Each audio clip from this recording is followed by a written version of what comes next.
వరకు ల్యాబ్ ఉందా లేదా పైన ఎక్కడికో ఎందుకు వెళ్ళి పరిశీలించాల్సి వచ్చింది. ల్యాబ్ లేకపోతే రోజు వచ్చేదానికి ఎవరు బాధ్యత? ఈ ప్రశ్నలకి సమాధానం ఇప్పుడు కనబడుతుంది. ఇది తిరుమలలో రాష్ట్ర స్థాయి ఆహార ప్రయోగశాల అని చెప్పేసి ఈనాడు రాసుకొచ్చినటువంటి వార్త. తిరుమలలో 12,000 చదరపు అడుగుల విస్తీర్ణంలో రాష్ట్ర స్థాయి ఆరోగ్య ప్రయోగశాలను ఏర్పాటు చేసేందుకు food safety and standards authority of India సిద్ధమైంది.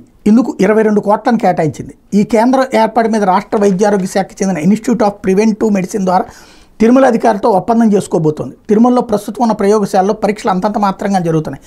అన్నదానం, లడ్డు, ఇతర అవసరాలకు ఏటా 800 కోట్లతో నెయ్యి సహా 30 నుంచి 40 రకాల వస్తువులను తిరుమల తిరుపతి దేవస్థానం కొనుగోలు చేస్తోంది. వీటి నాణ్యత పరిశీలన పటిష్టమైన ప్రత్యేక వ్యవస్థ లేనందున తిరుమల అవసరాలను మాత్రమే వినియోగించుకునేలా ఆహార ప్రయోగశాల ఏర్పాటుకి FSSAI అధికారులు ఆమోదం తెలిపారు.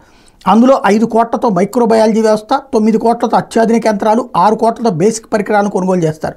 2023-24 ఆర్థిక సంవత్సరంలోనే ఈ కేంద్రం ఏర్పాటుకి కేంద్రం సంసిద్ధత తెలిసినా అప్పుడు వైసీపీ ప్రభుత్వం పట్టించుకోలేదు.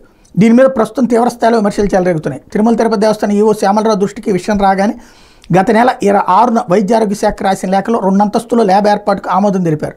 ప్రస్తుతం ఉన్న ల్యాబ్కి ఎదురుగానే కొత్త కేంద్రం ఏర్పాటు కానుంది. ఇక్కడ అసలు గిమ్మిక్ చూడండి. ఈ పాయింట్లో 2023-24 ఆర్థిక సంవత్సరం అంటే ఏంటి? ఈ ఏడాదే కదా. ప్రపోజల్ ఇప్పుడే వచ్చింది. ఈలోపు గవర్నమెంటే దిగిపోయింది కదా. అంటే ఇప్పుడు వచ్చినటువంటి ప్రపోజల్ని ఒప్పుకుంటున్నారు. దీంట్లో వైసీపీ పాత్ర ఏంటనేది తెలియదు. సరే, అది ఒక ఎత్తు. రెండవది, ప్రస్తుతం ఉన్న ల్యాబ్కి ఎదురుగానే కొత్త కేంద్రం ఏర్పాటు కానుంది. అంటే ల్యాబ్ ఉందనినే కదా అక్కడ. ఇది అసలు సమస్య.